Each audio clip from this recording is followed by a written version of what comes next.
ஆனால் அது தேவனுடைய பார்வையில் சரியாக இல்லை.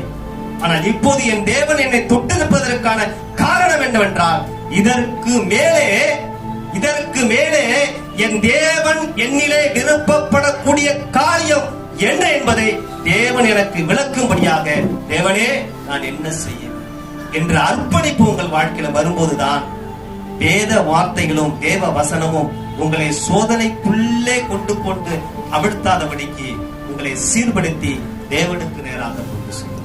அல்லேலூயா, அல்லேலூயா. ஆனால் அது தேவனுடைய பார்வையில் சரியாக இல்லை. ஆனால் இப்போது என் தேவன் என்னை தொட்டிருப்பதற்கான காரணம் என்னவென்றால், இதற்கு மேலே என் தேவன் என்னிலே விருப்பப்படக்கூடிய காரியம் என்ன என்பதை தேவன் எனக்கு விளக்கும்படியாக, தேவனே நான் என்ன செய்ய என்ற அர்ப்பணிப்பு உங்கள் வாழ்க்கையில வரும்போதுதான் வேத வார்த்தைகளும் தேவ வசனமும் உங்களை சோதனைக்குள்ளே கொண்டு அவிழ்த்தாதபடிக்கு உங்களை சீர்படுத்தி தேவனுக்கு நேராக கொண்டு செல்லும். அல்லேலூயா, அல்லேலூயா.